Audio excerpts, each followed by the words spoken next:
Well, hello YouTube, and welcome back to the Cassidy Car Cave.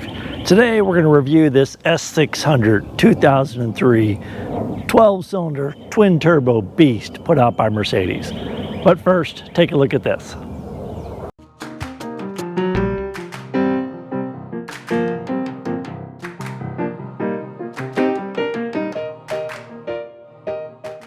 All right, so we're over here at my house today. It's a beautiful spring day here in Nashville. The birds are chirping, the planes are flying over. We may have to stop a few times. And I'm sorry it's been a while since we got a video out. We did the work to get this car up on the road, and quite frankly, I started driving it and enjoying it.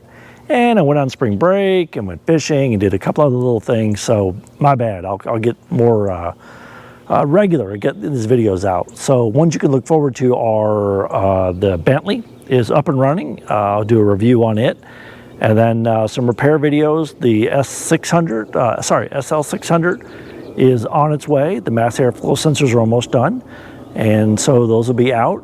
And of course the Grand Wagoneer is coming along too, as far as getting the fuel injection conversion on it.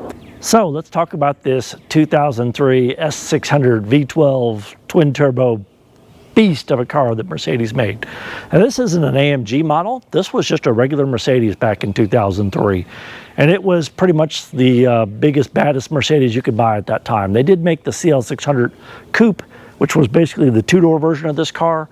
But if you wanted the big one and you went into the dealership and said, yeah, this is what they showed you. Incredible car. You know, for me, cars are a challenge, right? Like, anybody can go lease a brand new car and, hey, look at me in my new BMW or Mercedes or whatever. But it takes some skill to buy a car that you can keep on the road and have not very much money in it. All the cars that you're going to see on my channel that you have seen and will see, they're all less than $10,000. There's not a car I've got that I spent more than $10,000 on, except for the Lexus that I just sold. I had a Lexus SUV that was kind of my daily driver. But I like this vehicle and the Bentley so much that I've sold it, and I'm driving these ones full time now. So let's talk about it. These cars are so quiet and so fast and so amazingly smooth that they really will convince you to sell your Lexus, even though I know that's not a good idea, because the downside of these cars is, I told somebody the other day, they're one puddle away from a $6,000 repair. You know, that's why this, I don't know, over $100,000 car was less than $10,000 when I bought it. As you recall, I bought it from the repo man, and somebody was trying to hide it from the repo man by taking the computer out of it and making it so it wouldn't run. Well, as we all know, the repo man doesn't care. He just hooked onto it with, unfortunately, under the front tie rod ends, and dragged it on his trailer. Now, he's just doing his job. That's not the repo man's fault, but he destroyed the tie rod ends in doing that. So we fixed that. We fixed that map sensor, the boost gauge, basically, sensor for the intake manifold, and also that voltage regulator that went on the top of the engine. And really, those are all very easy, very common repairs on this car. Not near as bad as if it would have been the coil packs, which could go at any moment. Although I think this car has been fairly well maintained. It's only got 94,000 miles on it. I just drove it back and forth to Greenbrier Hotel in West Virginia. So that's about, I don't know, 1,200 miles round trip. It performed flawlessly. So I think this car's been pretty well maintained. It doesn't have some of the issues my CL600 had. And so far, no leaks, nothing major. Let's take a walk around and we'll talk a little bit about what I have done to it and maybe some things I will do it to soon.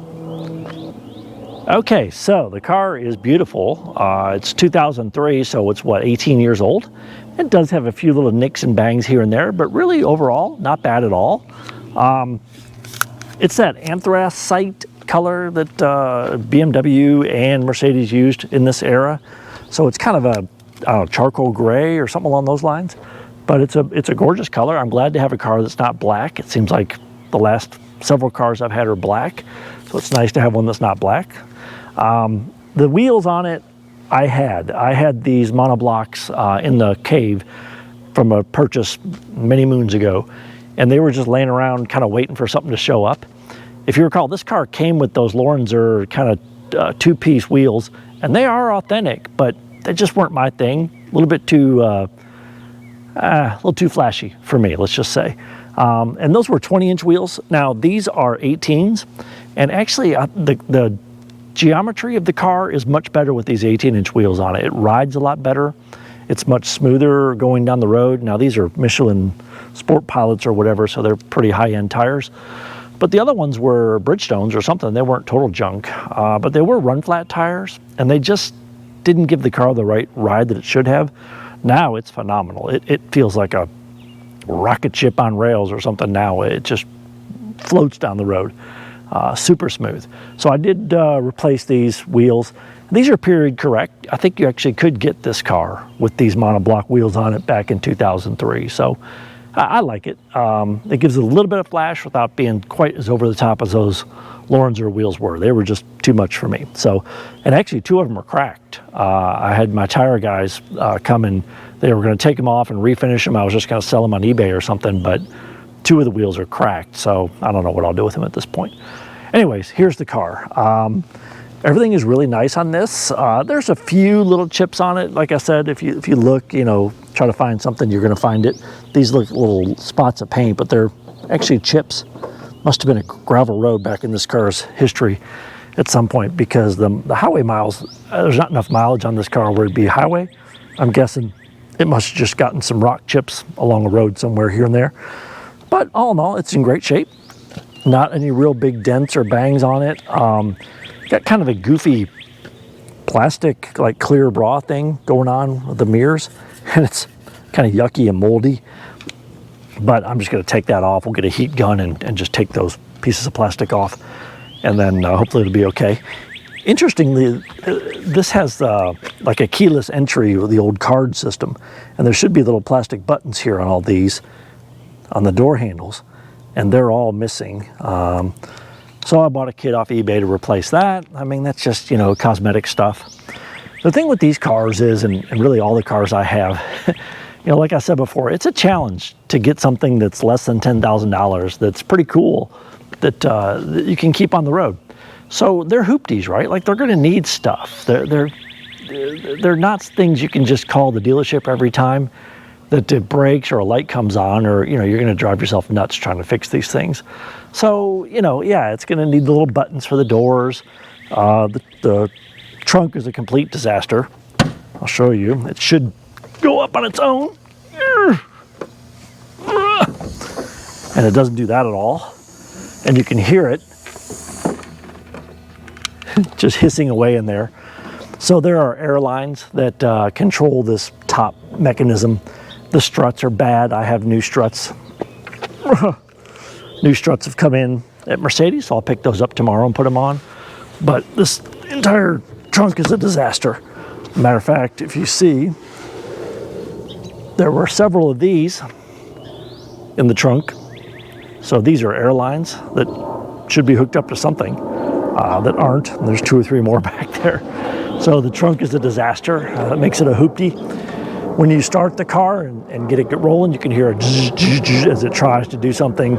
It doesn't close by itself. You have to kind of force it down. Let's let that plane go by. But the trunk is a disaster. It's going to have to be addressed, because when you close it and you're in the car, you can hear it's trying to latch, pull it down. It's going to kill the battery if nothing else. Besides the fact that it's pretty embarrassing to pull up somewhere and have to hold the trunk up. We were at the Greenbrier, and it's, you know, kind of a fancy hotel, and it was just, it's okay. I don't care about stuff like that, but I could see where it would bother a lot of folks.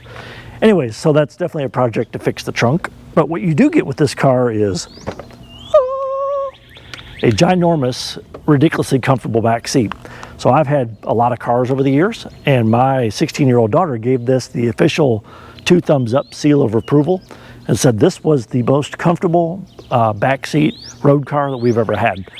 And, you know, we've had most of them. And so this was, that's a big compliment from her.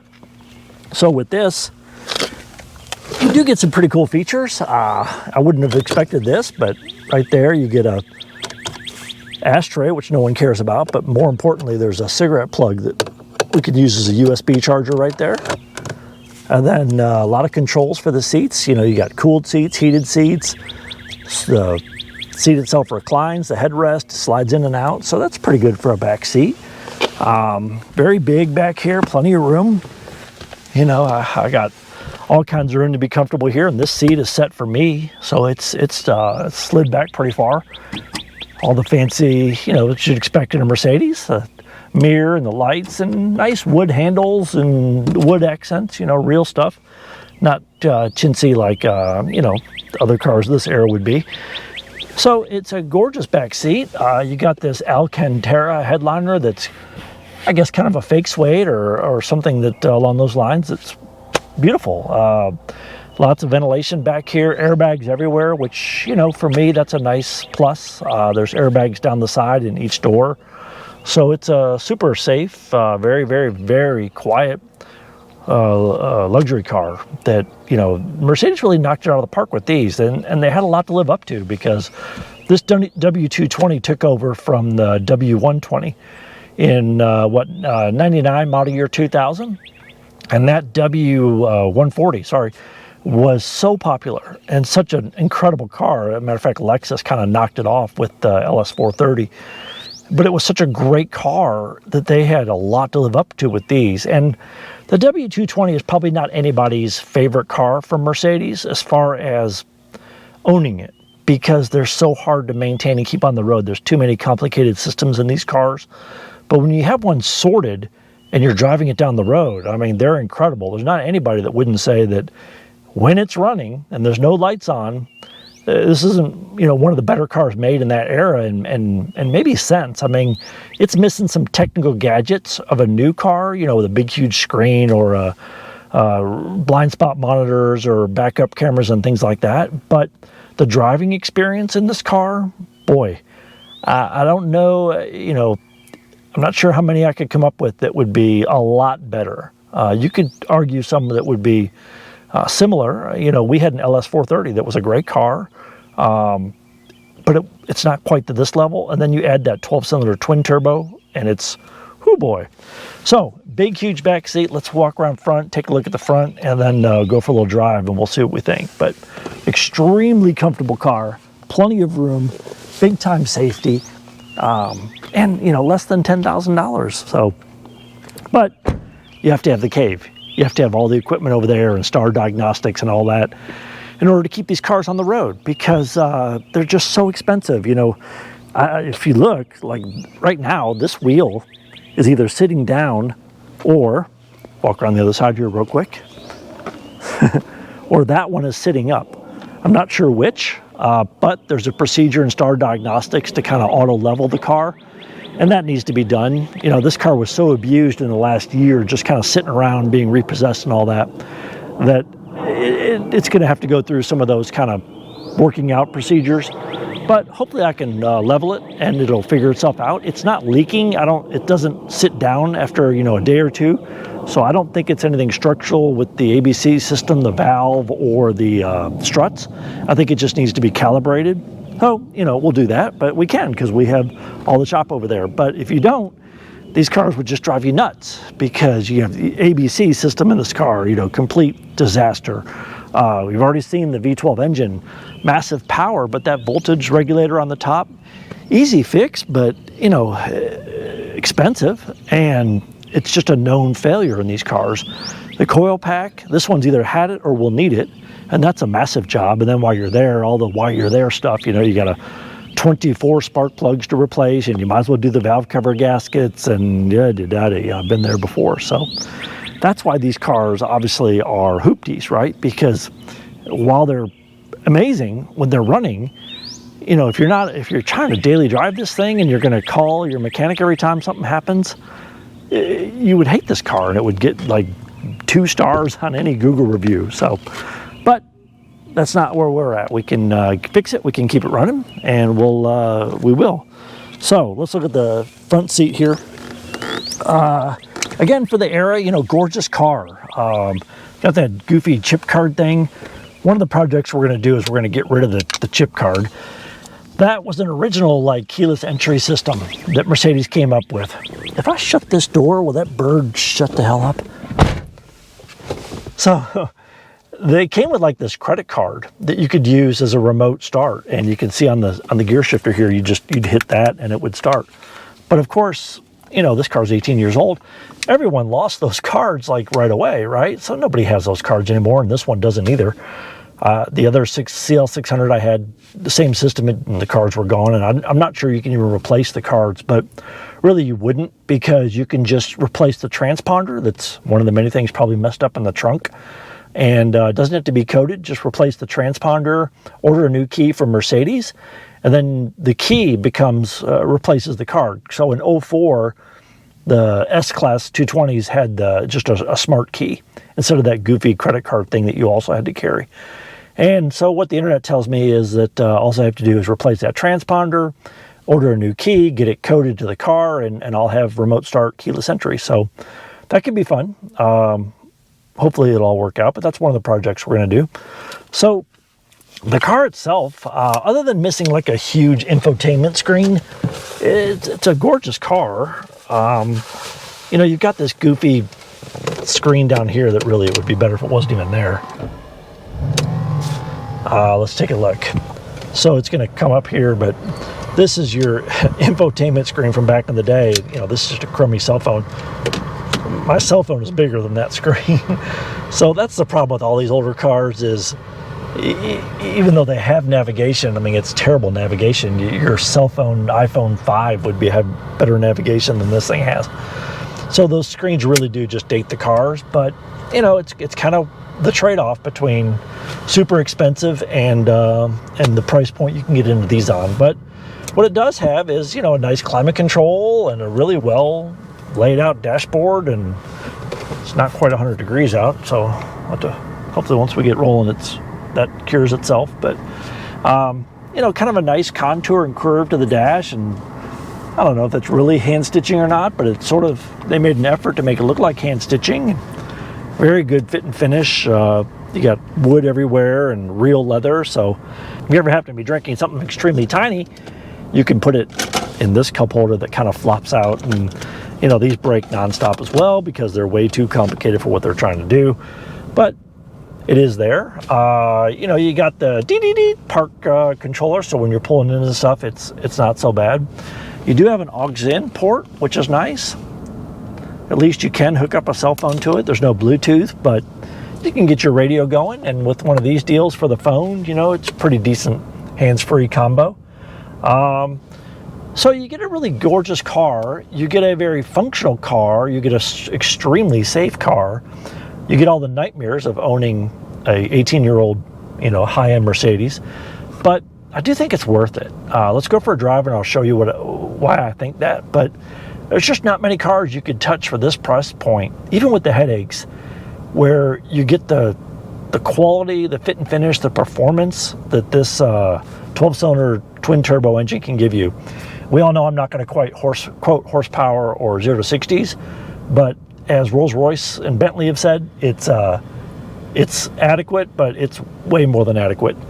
And it is crazy fast. So let's go for a ride. All right, so we're just gonna go through a cruise through the neighborhood, and maybe we'll go down the interstate and exit or two just to get a feel for it. But this car is quiet and smooth. I had that goofy, you know, sound meter that we used on one of the videos, and I'm not sure that was really helpful.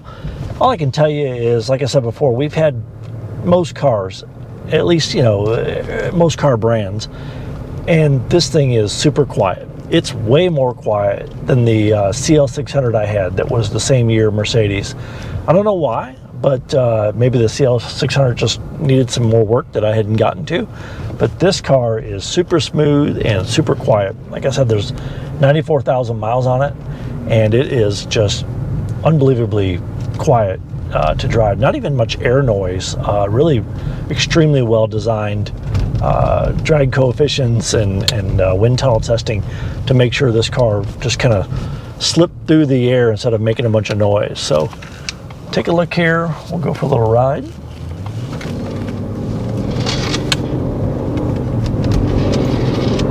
Can't get on it too much here, right? Because this is where I live. People would be quite upset. But, you know, plenty of power. There are not many two-seat vehicles that could keep up with this car, even 0 to 60. Now, 0 to 100, you know, you'd have to be in supercar land.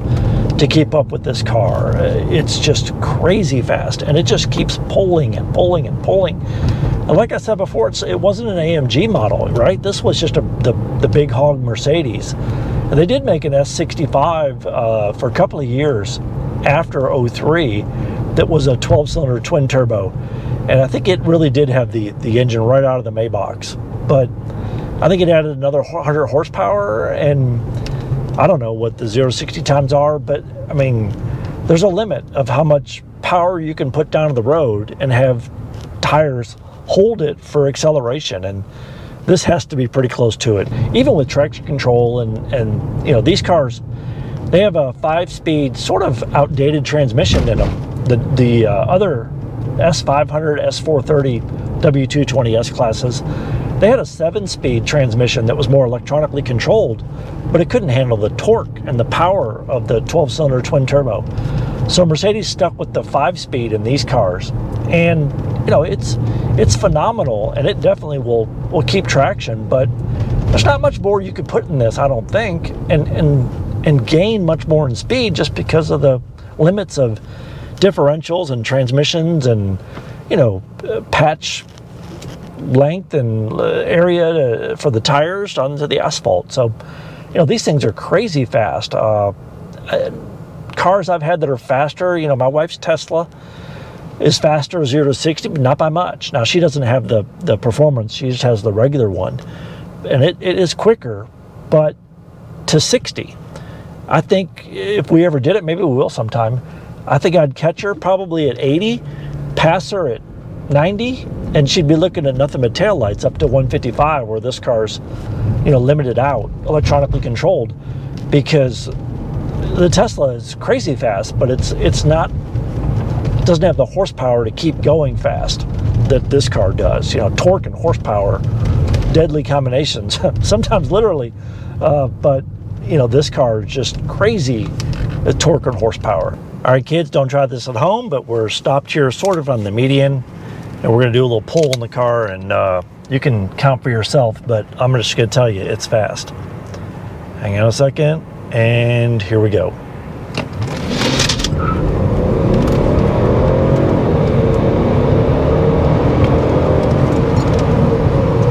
Ladies and gentlemen, that's fast. I'm not sure what the numbers are, but I can just tell you that's fast. And that's a lot of fun, right, to do that. But really what this car does well is this.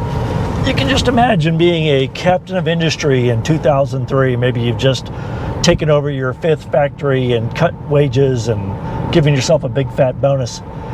And now you're in the lap of luxury that Germany can make back now. The seats are just so comfortable and everything is within reach. It's super quiet. The stereo is fantastic. All the materials make you feel like it's such a substantial, legitimate car. That's what these cars were for. I've never really had the dream to like go down the Autobahn until I started driving these big 12-cylinder Mercedes. And boy, this car really makes you wish that you could go out west here and open it up a little bit. I actually did some research. I guess there's a road down in Texas where the speed limit's like 85, and there's some places out west where it's 80. But man, I wish for the days when, was it Wyoming that was, you know, used reasonable speeds. It would be a lot of fun to drive this car all out. So here we are at the Parthenon. That's right, there's a Parthenon in Nashville. If you didn't know that, please call our Chamber of Commerce, because you're obviously the one person that hasn't been to Nashville in the past 3 years, and they've been trying to track you down. But Nashville has a lot of beautiful sites. We're going to incorporate some of them in some of these videos. So I brought the car over here.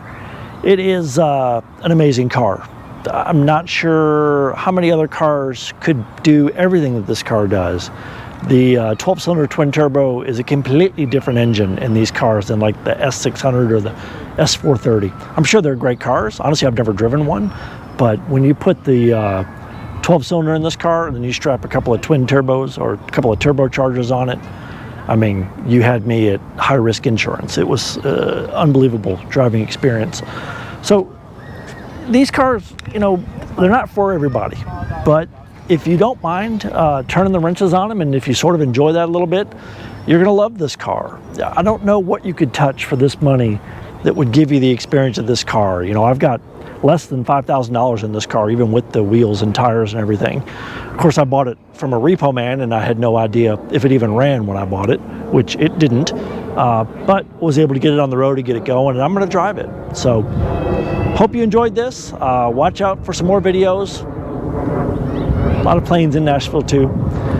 Definitely the next video will be the review of the Bentley Mulsanne, and then some repair videos. So thanks a lot.